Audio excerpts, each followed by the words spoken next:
Lui, c'est Carolin Artaud. Si t'es sur les réseaux, t'as forcément déjà vu sa tête. C'est pas juste un entrepreneur qui fait des millions, c'est aussi et surtout un mec qui a su s'imposer une discipline incroyable. Alors j'ai hâte qu'il nous en dise un peu plus sur sa routine perso. Tu l'as compris, dans le premier épisode, chez Papa Alpha, on aime la bagarre. Alors on va aussi le faire bouger un peu sur tatami. Cette vidéo, c'est une masterclass. On va parler de dépassement, de rigueur, d'état d'esprit et de ce qui différencie ceux qui stagnent de ceux qui avancent et réussissent. Carolin, lui, il incarne cette énergie. Il s'est forgé un vrai parcours, a pris des gros risques et continue de montrer sa puissance sur son marché. Alors accroche-toi, let's go! Merci d'avoir accepté l'invitation. Merci à toi pour l'invitation. Cool à toi. À savoir que Carolin et moi, on est de la même ville. On s'est connus il y a quelques années, on s'est toujours suivis de près ou de loin. J'ai apprécié et admiré l'ascension que tu as eue, on peut dire, ces 10 dernières années quasiment. Ouais, ça fait 15 ans que j'ai commencé à bosser. 15 ans, magnifique. J'aurais aimé que tu nous donnes, pour nous et les gens qui regardent, un conseil principal de quelque chose qui t'a aidé lors de ton ascension, qui t'a permis d'arriver là où tu en es aujourd'hui. Alors, un conseil, ça va être dur. Dur, mais une qualité qui te tient à cœur, quelque chose qui te sert aussi un peu de mantra et qui te permet en fait tous les jours de continuer d'avancer, parce que c'est bien beau de monter comme tu l'as fait, mais tu continues de monter, c'est ça qui est impressionnant dans différents domaines. Alors justement, ça va être la relation avec le sport. Je pense qu'on est, en tout cas je me considère comme un éternel débutant dans n'importe quel domaine, et c'est le fait de mettre son ego de côté. Bon, j'ai 35 ans, je suis jeune, mais un peu moins qu'avant. Mine de rien, on est toujours là pour apprendre dans plein de domaines. Par exemple, ici, les sports de combat, j'ai appris il n'y a pas si longtemps que ça. Je suis encore débutant et je prends des cours et j'apprends. Et en fait, je pense qu'une des principales qualités, c'est d'être conscient qu'on est débutant, d'être conscient qu'on ne sait rien et de prendre du plaisir à apprendre, de prendre du plaisir à faire, ne pas avoir peur de se planter, ne pas avoir peur de prendre des coups. Et à partir du moment où on comprend ça, on s'enlève un poids du dos, parce qu'il y a beaucoup de personnes qui ont peur d'essayer quelque chose. Ah, si ça ne marche pas, si je me plante, etc.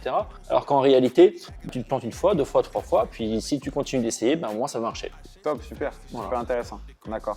Top. Tu sais, il y a beaucoup d'hommes, donc tu disais que tu avais 35 ans, j'en suis pas loin, j'en ai 38, et tu sais que dans notre génération, il y a beaucoup d'hommes qui prennent le prétexte du manque de temps parce que notre vie a changé, le stress, le temps, les impératifs, les objectifs qu'on peut se fixer qui sont très chronophages. Qu'est-ce que tu pourrais leur donner comme conseil pour aussi apprendre à reprendre soin d'eux et de faire la même dynamique que toi, de te remettre au sport, de bouger et de prendre conscience que c'est important pour toi? Alors, je pense que ce qui est très important dans la vie, c'est le temps. Pour moi, je mets le temps au numéro 1 avant l'argent. Je prends souvent l'exemple, tu as un milliardaire, il a 80 ans, tu lui dis tu donnes toute ta fortune, tu reviens à 40 ans, il va le faire. Ça veut dire que le temps, c'est la chose la plus importante de ta vie. Donc pour ma manière de faire, c'est qu'à chaque fois, je vais prioriser le temps et je vais investir mon temps dans ce qui va le plus me rapporter. Forcément, la santé, c'est numéro 1. Parce que encore aujourd'hui, on est jeune, mais si on déconne aujourd'hui, à 50 ans, on ne pourra plus faire grand-chose. Donc pour moi, la santé, ça va être le numéro 1 et c'est vraiment là où je vais investir mon temps avant toute chose. Même si le reste, ça marche moins bien, même si j'investis moins mon temps dans mon travail, je gagne un peu moins d'argent à l'instant T, etc.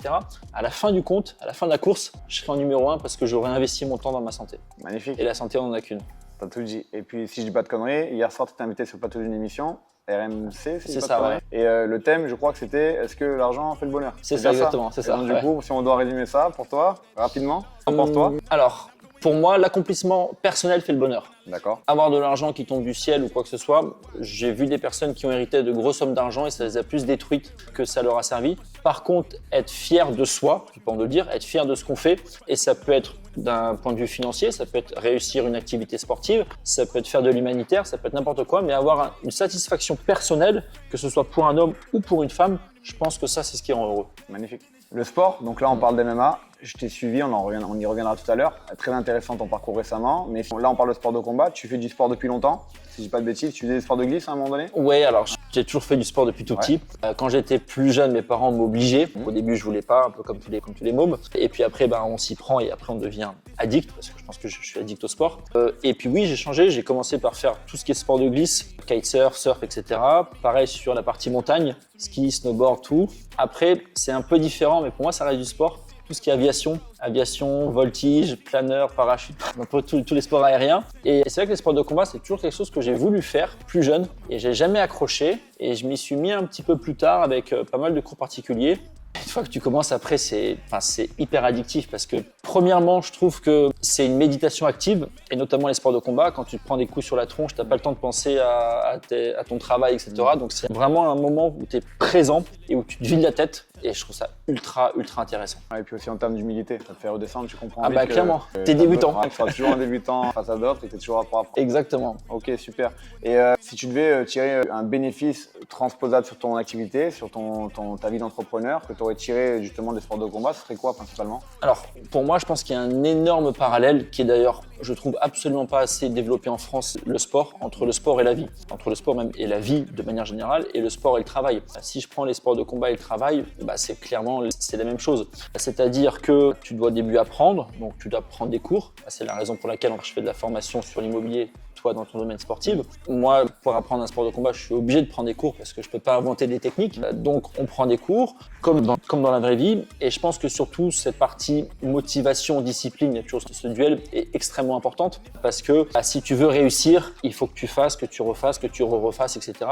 Tu vas te planter, tu vas te prendre des coups et c'est normal. Et ce qui compte, c'est ton habilité à te relever après avoir pris les coups. Et dans la vie, c'est pareil. Professionnellement, je me suis banané plein de fois. Encore maintenant, des fois, j'ai vraiment des coups durs. Et même aujourd'hui, j'ai encore plein de coups durs. Je fais encore beaucoup de conneries. Je vais encore en faire. Mais par contre, on essaie petit à petit de trouver les solutions, de faire en sorte de limiter le nombre de conneries, de faire en sorte de devenir plus performant. Et en fait, c'est ça la vie, c'est une expérience. Ouais, c'est clair. Et puis, comme tu disais, les sports de combat, c'est une école de la vie. Hein. Exactement. La vie, on parlait tout à l'heure d'humilité, mais ça t'apprend à t'impliquer dans quelque chose, tu peux pas faire les choses à moitié, d'accord? Tu vas pas pour rigoler, tu vas pour progresser, il n'y a aucun intérêt, et puis c'est la répétition qui fait qu'au final, tu arrives plus ou moins à faire quelque chose. Et je trouve que ça, en tout cas pour ma part, ça m'a donné vraiment deux choses. Un, une espèce de confiance en moi, Oui, bien sûr. que j'avais pas avant, et en même temps une sérénité. Même dans la rue ou quoi que ce soit, maintenant tu vas pas te battre, tu vas vraiment essayer d'éviter, etc. Mais tu es beaucoup plus serein. Et souvent les gens qui ne savent pas, c'est les gens qui vont le plus s'énerver, faire n'importe quoi et qui sont plus axés au risque. Bien sûr, on a fait un épisode la semaine dernière avec Virgile et Axel Solar. D'accord, et justement ils nous disaient donc ils sont maintenant au top, il y en a un à l'UFC qui va y aller incessamment sous peu. Et leur première réaction quand on parlait de ça, c'était de se dire que les sports de combat leur avaient justement permis de ne pas être violents à l'extérieur parce que ça les avait rendus humbles, ils savaient ce qui pouvait se passer en cas de bagarre, les blessures, etc. Et surtout, ils n'avaient rien à prouver, ils n'étaient pas là pour... Tu canalises, exactement. Tu deviens plus intelligent, tout simplement. Exactement. Ok, super. Maintenant, tu sais, les gens qui nous regardent, principalement, c'est un public que j'ai chez Papa Alpha. Ouais. C'est souvent des pères de famille. Ouais. C'est pas encore ton cas, mais indirectement, l'entreprise, c'est ton petit bébé. D'accord, ça te prend énormément de temps. Ouais. Je suis beau-père, j'ai une petite fille. En plus, voilà. D'accord. Un peu plus. D'accord. Donc tu connais Je sais, cette vie un peu décalée. Exactement. Ces priorités qui sont pas forcément les mêmes. Ouais. D'accord. C'est ça. Et du coup, pour un papa qui aurait 35, 40, 50 ans, qui nous regarde et qui se sentirait vraiment dépassé, qui se dit bon bah écoute c'est trop tard pour moi, je peux plus m'entraîner, je peux plus prendre soin de moi. Est-ce que tu aurais peut-être des conseils en termes de routine, en termes de discipline que tu pourrais lui donner assez simple à mettre en place? Alors, je pense que la première chose à changer pour moi, c'est la mentalité. Tu as un enfant qui est jeune, si tu te laisses aller, tu sais que quand ton fils ou ta fille, il va avoir 14-15 ans, où tu vas pouvoir partager des moments de sport avec lui, si tu n'es pas un minimum en forme, tu vas pas pouvoir les partager. Et au final, tu vas manquer du temps beaucoup plus précieux que si tu t'impliquais pas. Donc je pense que déjà dans la mentalité de toi en tant que père, ton enfant aimerait avoir un père en forme et aimerait pouvoir profiter avec toi. J'ai eu la chance d'avoir un père en forme qui nous a suivis dans toutes les activités sportives et je peux garantir qu'il n'y a rien de plus beau, il n'y a rien de meilleur que partager tous ces moments-là avec un père. Donc je pense que déjà niveau mentalité, avant de parler de petits tips, c'est la première chose. Après, je pense que tu donnes plein de conseils qui seront sûrement mieux que les miens, mais moi je suis une personne qui va vraiment consommer de la motivation. Donc moi je vais regarder beaucoup de vidéos de gens qui vont m'inspirer, qui ont eu des vies beaucoup plus trépidantes que la nôtre et qui ont malgré tout réussi à faire du sport. Moi à l'époque c'était l'époque de Schwarzy, tout ça, qu'on regardait beaucoup. Et donc voilà, le mec il a tout fait et pourtant il continue à s'entraîner, etc. Donc je pense que la seule chose qu'il faut faire, c'est faire vaut mieux que parfaire, c'est commencer dès demain. Ne pas procrastiner, c'est la pire chose de procrastiner, de dire j'attends les fêtes de Noël, j'attends la nouvelle année, j'attends... Exactement. Pour moi, c'est maintenant, passer à l'action maintenant. Et si tu passes à l'action dès maintenant, même si c'est, j'en sais rien, ne serait-ce que même pas courir, mais ne serait-ce que marcher, faire un tour, en fait, tu vas devenir fier de toi. Et plus tu vas être fier de toi, plus tu vas avancer, plus tu vas te dépasser. Et après, je terminerai par ça. On a tous des failles, il y a tous des moments où c'est compliqué pour nous. D'où l'intérêt d'avoir un coach, parce qu'un coach, il est là pour te remotiver aussi, pour t'apprendre pour être derrière toi. Moi, je prends des coachs maintenant sur le sport à chaque fois, presque à chaque séance, parce que je vais beaucoup plus rapidement apprendre. Et en plus de deux, je vais pas glander, attendre là 1000 ans, etc. Je sais que la séance, elle va être rentabilisée. De la même manière que les gens qui font appel à toi, c'est pour gagner un temps incroyable qu'ils Exactement. 10 ans, ils les gagnent en... Exactement. Et en fait, ton temps, il est rentabilisé et petit à petit, tu vas te développer. Bien sûr. Top. Super. Bah, écoute, merci. Merci à toi. On va se faire une petite séance. Allez, parfait. Thibaut va venir et on va faire une petite séance ensemble. Allez, au Et top. puis on se reverra après la séance. Eh ben, au top. Parfait. Merci beaucoup. Top. Merci. Merci à toi.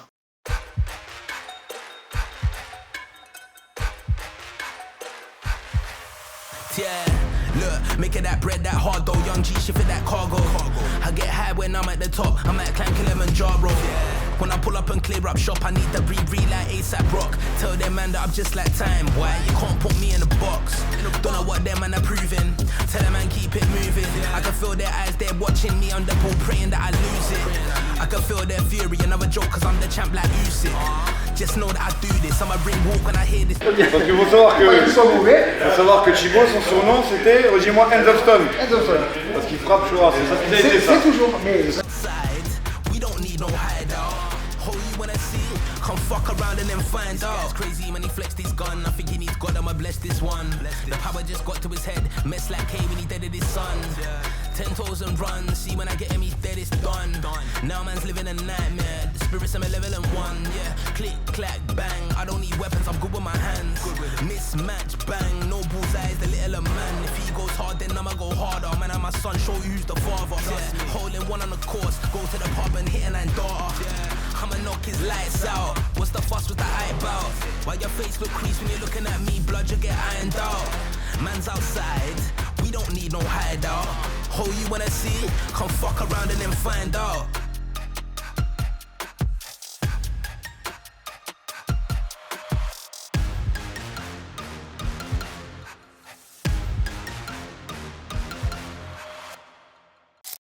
Bon l'équipe, vous avez vu, on s'est bien dépensé. On est avec Thibaut qui a bien voulu nous recevoir dans son club. Ici à Antibes, Thibaut qui est combattant MMA Pro depuis 2011. 2011, ça fait, je suis pas très fort en maths, mais 14 ans, quelque chose comme ça. On a des questions à te poser Thibaut. Toi qui, alors, combat, encore, tu as un combat prévu bientôt, mais qui est aussi coach, parce que tu as la double casquette. Tu as notamment coaché quelques fois Caroline, si je dis pas de bêtises. Est-ce que tu pourrais nous expliquer quelles sont les qualités principales dont tu as besoin un combattant pour performer ? La qualité première, je pense que c'est la discipline, comme pour tous les sports, et tu peux le constater toi aussi avec tous les coachings et tout ça. La discipline, c'est la base de tout. Après, il faut pouvoir l'adapter. Je comprends bien qu'il y a des gens qui font ça, on va dire, en amateur ou en loisir, et ils peuvent pas être là tous les jours, ils ont un travail, ils ont une famille, donc ils vont peut-être dégager un petit peu moins de temps, des temps plus courts, comme tu le précises, avec tes programmes et tout. Ne serait-ce que 15, 20, 30 minutes, 1 heure par jour, suivant les dispos, ça peut suffire. Pas à performer bien sûr au plus haut niveau, mais à pouvoir se faire plaisir, progresser et pourquoi pas combattre aussi dans des petites orgas, en amateur, commencer, ouais.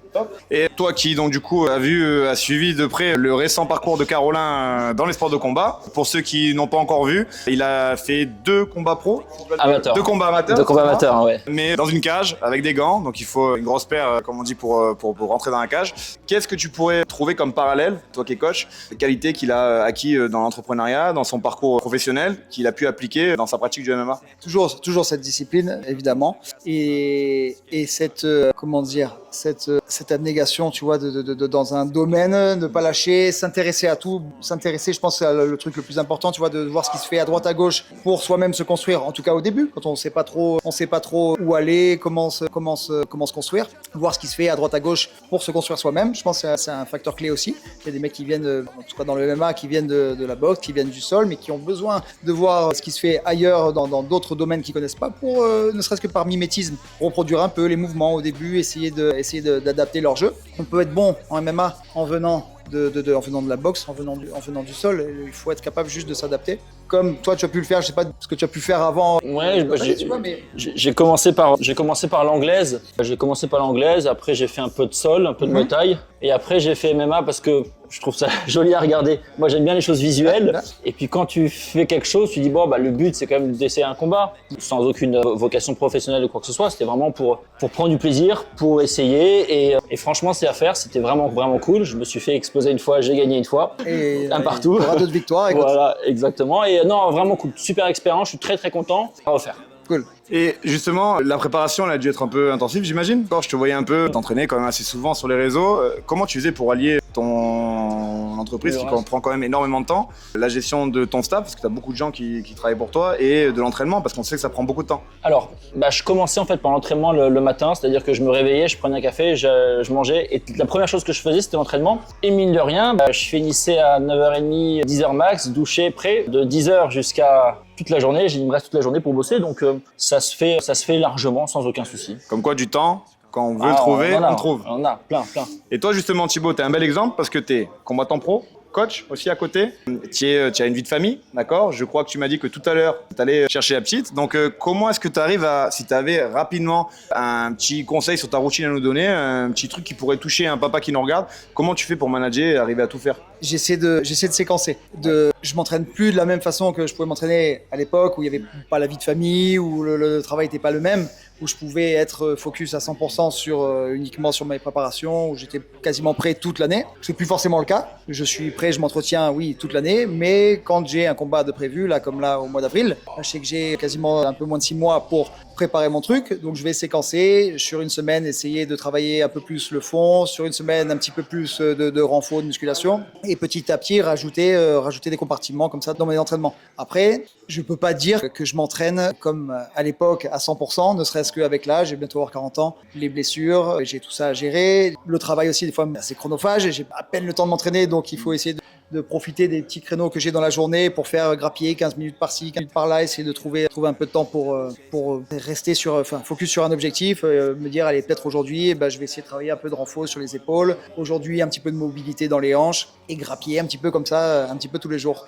Et évidemment quand le combat se rapproche, je me dégage du temps, j'ai la possibilité de le faire avec mon travail, essayer de mettre moins d'heures de cours et pouvoir me dégager du temps pour moi, voilà. Mais après je pense qu'on peut le faire avec peu importe son travail, essayer de trouver un petit créneau, un petit temps, essayer de voir le superflu et ce qui est vraiment nécessaire à ma vie de famille, ma vie professionnelle, tout ça, et essayer de gratter un petit peu de temps. Et quelque chose qui est hyper intéressant, vous l'avez vu sur les précédentes vidéos, on peut passer de l'entrepreneuriat au sport de combat, c'est la même dynamique à chaque fois, le même constat, c'est que tout part d'une gestion du planning. Si on arrive à gérer son planning, à gérer sa journée, on peut tout faire. Et le temps, on a tous les mêmes journées de 24 heures. Il y a des gens qui arrivent à faire des choses incroyables dans cette journée-là. Alors pourquoi pas nous? Voilà, je pense que ça peut être le mot de la fin. Les gars, je voulais vous remercier pour votre temps. Merci à toi, c'était vraiment cool. Et à refaire, on viendra te voir chez toi là-bas. Parfait, et merci on va beaucoup. découvrir un peu la culture locale. Ok. Super. Merci les gars, j'espère que ça vous a plu. Merci beaucoup. Bon l'équipe, ça y est, c'est fini. J'ai kiffé le moment. Franchement, c'était encore un plaisir de partager une séance avec un gars incroyable. On retourne, la vie de papa, retour à la réalité. Il est bientôt 16h, c'est l'heure d'aller chercher les petits. Donc on est sur le retour. Je voulais vous remercier pour le soutien parce que je reçois beaucoup de messages de papas qui se reconnaissent dans ce qu'on fait, qui se reconnaissent dans les valeurs de Papa Alpha. Donc si toi aussi tu as envie de changer, si tu as envie de passer à l'action, tu as juste à cliquer sur le lien en dessous. Je te l'ai mis, c'est ma communauté Papa Alpha, c'est mes valeurs. Tu n'as plus qu'à nous rejoindre. Je compte sur toi aussi pour t'abonner, pour liker cette vidéo, ça donne beaucoup de force sur la visibilité. Et n'hésite pas à me mettre en commentaire si tu as potentiellement un papa ou un exemple de bonhomme que tu aimerais voir dans une de mes vidéos. Allez, force l'équipe, à très vite pour la prochaine.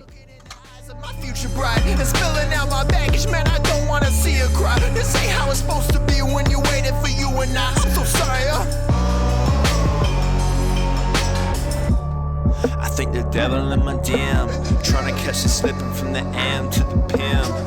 By myself, but I know I ain't got the power. Oh, she prowling like a wolf, and I ain't trying to get the value. I think the devil in my DM, trying to catch the